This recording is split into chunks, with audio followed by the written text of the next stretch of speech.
Assalamualaikum warahmatullahi wabarakatuh. Waalaikumsalam warahmatullahi wabarakatuh.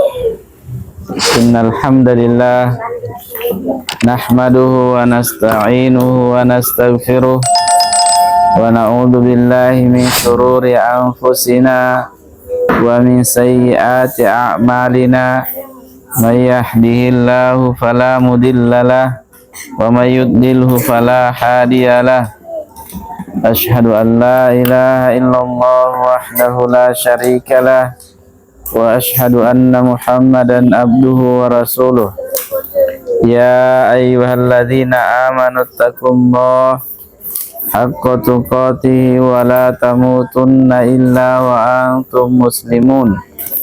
Ya ayyuhalladzina amanu taqullaha wa qulu qawlan sadida yuslih lakum a'malakum wa yaghfir lakum dhunubakum wa may yuti'illaha wa rasulahu faqad faza fawzan 'azima. Amma ba'd, fa inna asdaqal hadithi kitabullah wa khairal hadi Muhammadin sallallahu alaihi wasallam wa syarrul umuri muhdatsatuha fa inna kulla muhdatsatin bid'ah wa kulla bid'atin dhalalah wa kulla dhalalatin finnar. Alhamdulillah, segala puja dan puji hanyalah milik Allah Azza wa Jalla yang senantiasa mencurahkan kepada kita seluruhnya berbagai macam nikmat demi nikmatnya. Allah Subhanahu wa taala senantiasa mencurahkan kepada kita rahmat dan kasih sayangnya, sehingga di malam hari ini kembali kita bisa dipertemukan dalam rangka kita mempelajari Al-Quran, kemudian kita mempelajari sunnah-sunnah Nabi Sallallahu Alaihi Wasallam yang tercinta.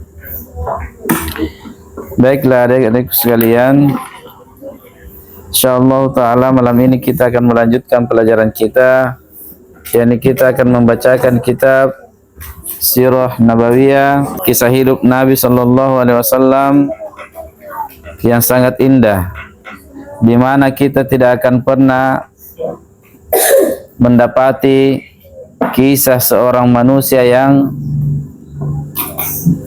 semisal kisah hidupnya Nabi Sallallahu Alaihi Wasallam. Kita tidak akan pernah mendapati kisah seorang manusia, kisah hidup seorang manusia yang lebih baik dari kisah perjalanan hidupnya Nabi Muhammad Sallallahu Alaihi Wasallam bersama dengan para sahabatnya. Sejarah mengenal kisah hidup Nabi Sallallahu Alaihi Wasallam bersama para sahabatnya dengan betul-betul penuh dengan keajaiban.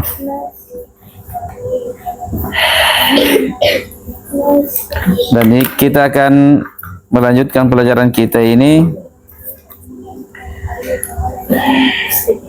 Kita sudah masuk pada pembahasan tentang orang-orang yang pertama masuk ke dalam Islam.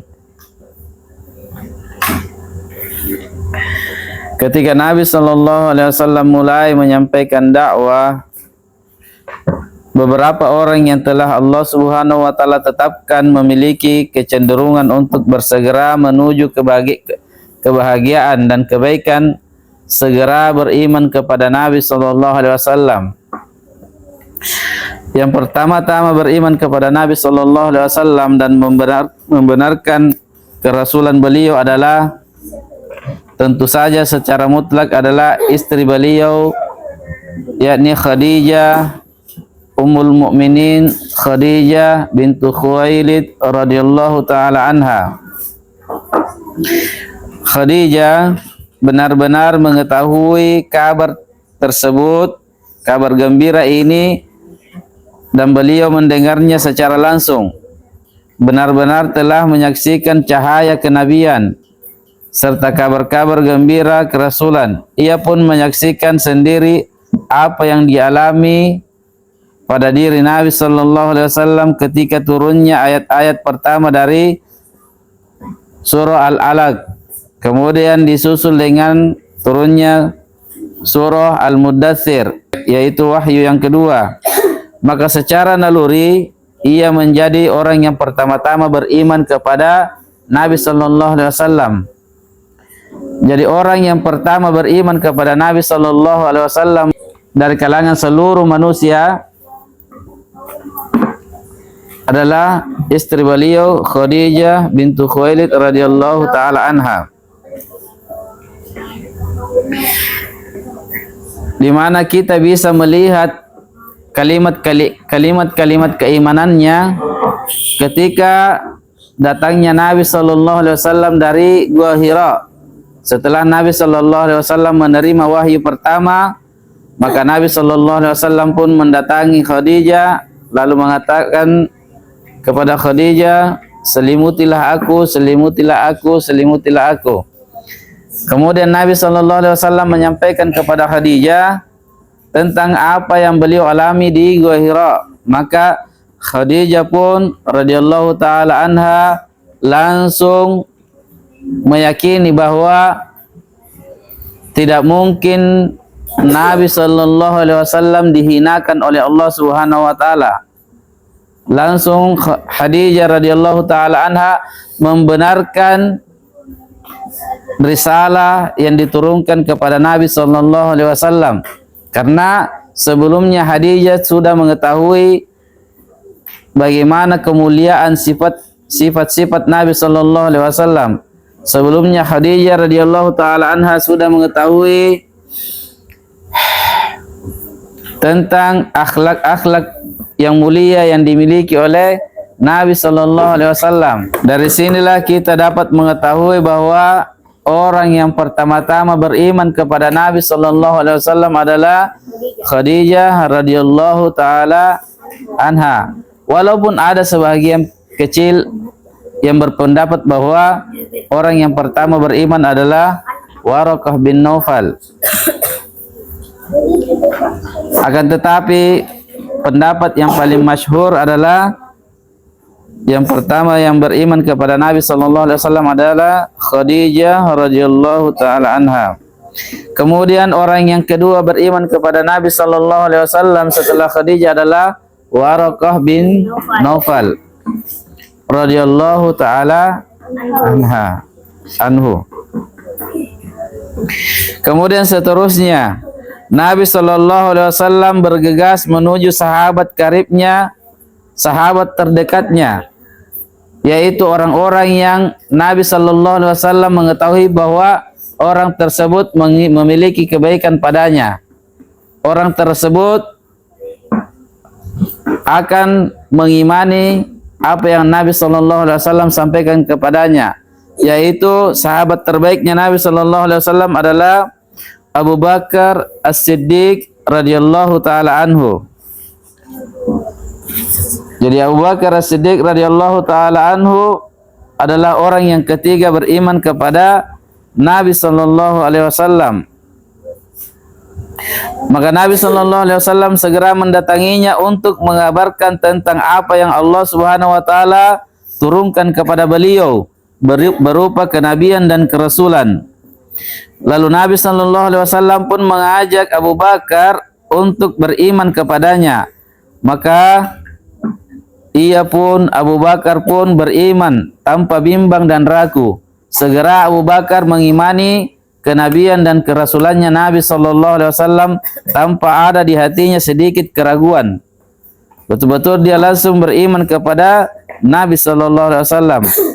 Maka ia segera membenarkan Nabi sallallahu alaihi wasallam dan bersyahadat dengan sebenar-benarnya syahadat.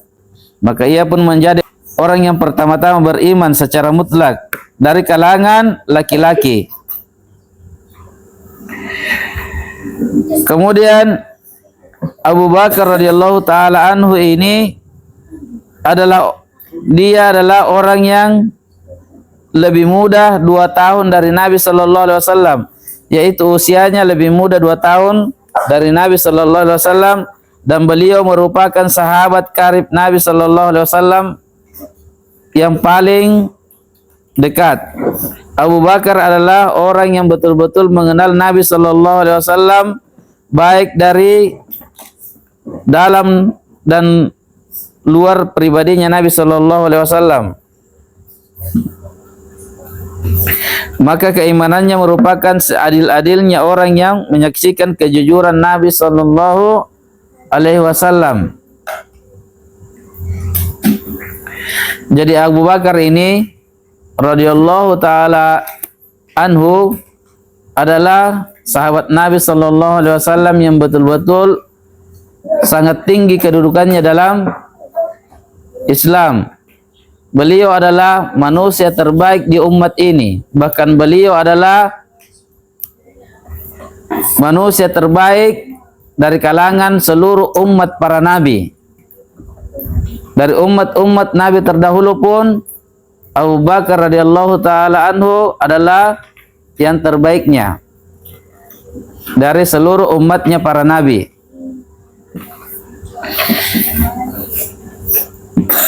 Sedikit kita akan menjelaskan kisah Abu Bakar radhiyallahu taala anhu tentang kejujuran keimanannya kepada Nabi sallallahu alaihi wasallam.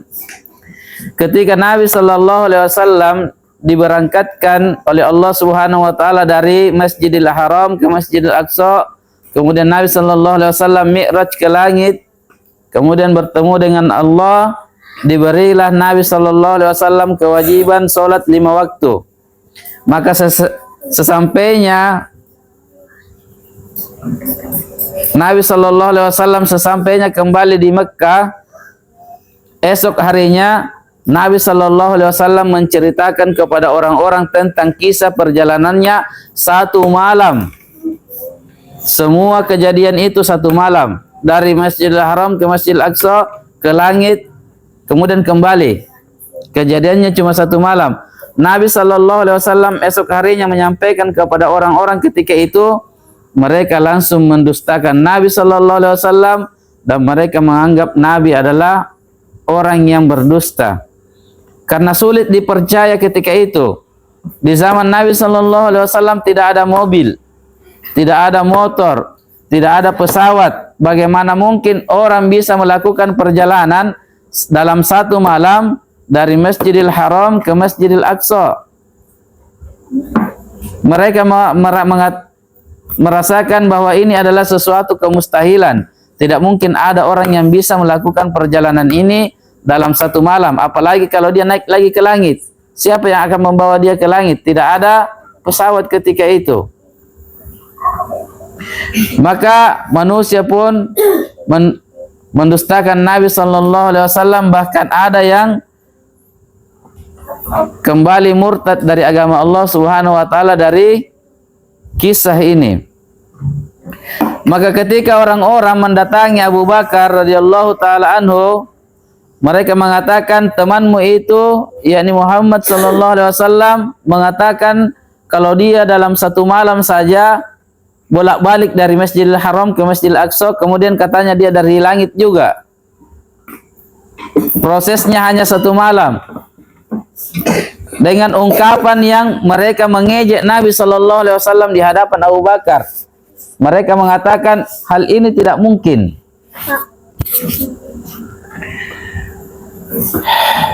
Namun apa kata Abu Bakar radhiyallahu taala anhu? Dengar. Abu Bakar radhiyallahu taala anhu pun mengatakan kalau dia Muhammad sallallahu alaihi wasallam yang mengucapkan hal itu, maka itu benar. Abu Bakar radhiyallahu taala anhu pun segera membenarkan ucapan itu kalau datangnya dari Nabi sallallahu alaihi wasallam. Betapa kuat keimanan Abu Bakar, betapa tinggi keyakinannya Abu Bakar radhiyallahu taala anhu akan jujurnya ucapannya Nabi sallallahu alaihi wasallam, sehingga Abu Bakar radhiyallahu taala anhu pun digelari dengan gelar As-Siddiq.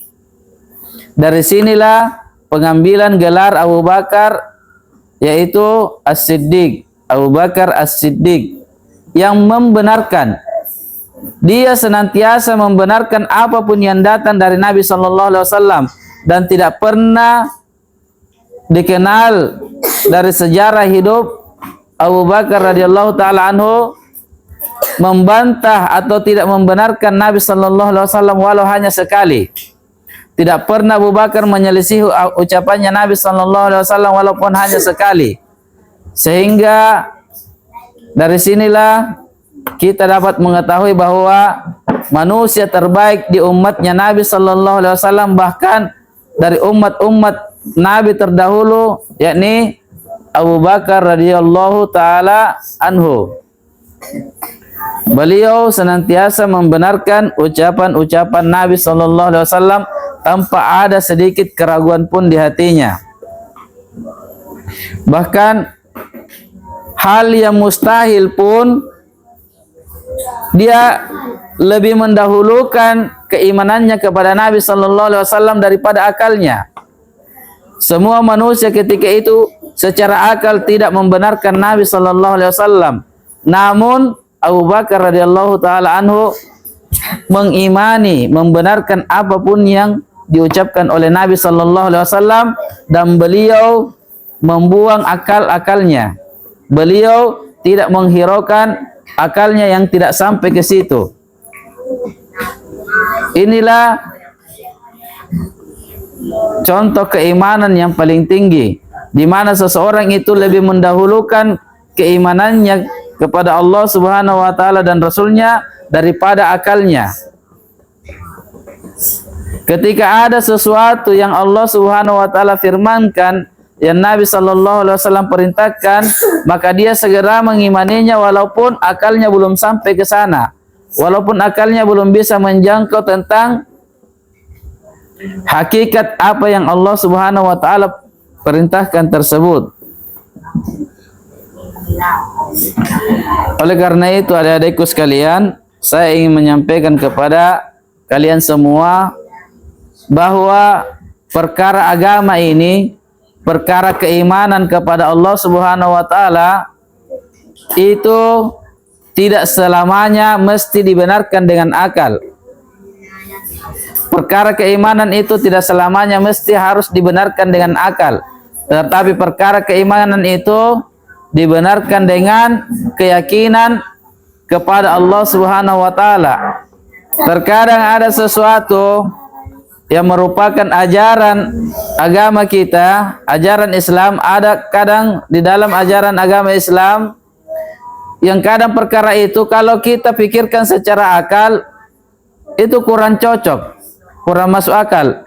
Namun karena kita meyakini bahwa hal itu adalah perintah dari Allah Subhanahu wa taala dan sunnah dari Nabi sallallahu alaihi wasallam, maka kita pun harus kerjakan hal itu.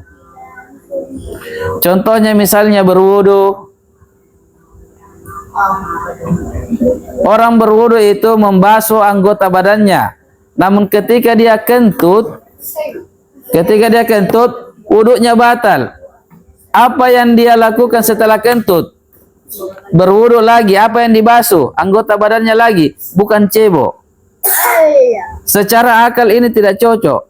Angin keluar dari pantat, kenapa tangan yang dibasuh lagi untuk membenarkan wudu? Coba kita pikirkan, masuk akal tidak? Akan tetapi kita semua sama mengetahui kalau orang itu kentut keluar angin, maka dia wajib berwudu lagi baru sholat. Kalau tidak, sholatnya akan batal. Ini adalah keimanan kita karena kita mengetahui bahwa hal ini adalah perintah dari Allah dan sunnah dari Nabi sallallahu alaihi wasallam. Jadi tidak boleh seseorang itu kentut kemudian cebok lalu sholat. Dia harus berwudu walaupun tidak cebok, kalau cuma sekedar buang angin, kecuali kalau ada yang ikut. Ya. Jadi tidak selamanya agama ini harus dibenarkan dengan akal, tetapi akal ini yang dipakai untuk membenarkan agama. Akal ini yang dipakai untuk membenarkan syariat Allah Subhanahu wa taala, bukan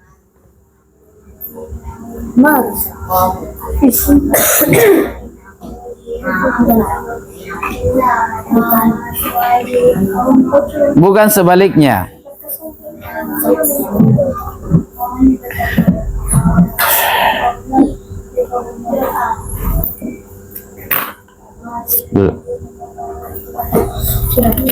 Kemudian selanjutnya, orang yang selanjutnya masuk ke dalam agama Allah Subhanahu wa taala dan mereka semua merupakan orang-orang yang terdahulu masuk Islam. Mereka adalah Ali bin Abi Thalib radhiyallahu taala anhu. Dan Ali bin Abi Thalib ketika beliau masuk Islam barulah berusia sekitar kurang lebih 10 tahun.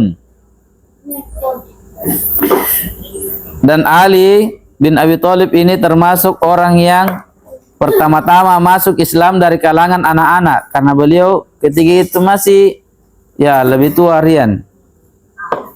Baru berusia kurang lebih 10 tahun. Sudah berani mengikuti Nabi sallallahu alaihi wasallam dan sudah berani berdiri di depannya Nabi sallallahu alaihi wasallam untuk membela Nabi sallallahu alaihi wasallam. Lihat adik-adikku sekalian, di zamannya Nabi sallallahu alaihi wasallam sangat tinggi resikonya kalau kita mau beriman kepada Nabi. Nyawa taruhannya akan disiksa oleh kaum musyrikin, akan diperangi oleh kaum musyrikin, akan ditindas oleh kaum musyrikin ketika itu. Jadi sangat tinggi resikonya kalau mau beriman kepada Nabi sallallahu alaihi wasallam. Sehingga kalau orang mau beriman harus berpikir dulu dengan pemikiran yang betul-betul tajam. Dia harus siap menanggung resiko dari keimanannya itu. Kapan dia diketahui beriman, maka dia akan dianiaya, dizolimi, bahkan mungkin akan dibunuh. Sebagaimana sahabat Nabi sallallahu alaihi wasallam yang insyaallah taala nanti akan kita ceritakan kisahnya. Beliau dibantai keluarganya, bapaknya dibunuh, ibunya dibunuh dengan sangat sadis.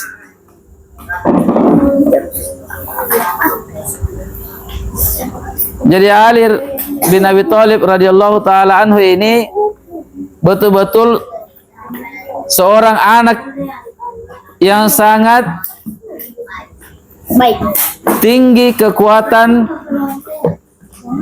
keimanannya. Dia masih kecil, namun dia mampu membenarkan Nabi sallallahu alaihi wasallam dan siap melawan orang-orang yang memerangi Nabi sallallahu alaihi wasallam. Ini resikonya ketika itu. Di zamannya Nabi sallallahu alaihi wasallam, siapapun yang beriman kepada Nabi berarti dia harus mengambil resiko untuk melawan orang-orang yang menantang Nabi sallallahu alaihi wasallam, untuk melawan orang-orang yang memusuhi Nabi sallallahu alaihi wasallam. Berarti dia siap melawan kaumnya, dia siap melawan keluarganya, dia siap melawan siapapun yang memerangi Nabi sallallahu alaihi wasallam. Kapan dia mau beriman kepada Nabi, dia harus persiapkan dirinya untuk berperang dengan siapapun yang memerangi Nabi sallallahu alaihi wasallam. Masih kecil Ali bin Abi Thalib. Masih kecil sudah berani mengikuti Nabi sallallahu alaihi wasallam. Kemudian orang setelahnya yang mengikuti Nabi sallallahu alaihi wasallam adalah Zaid bin Harithah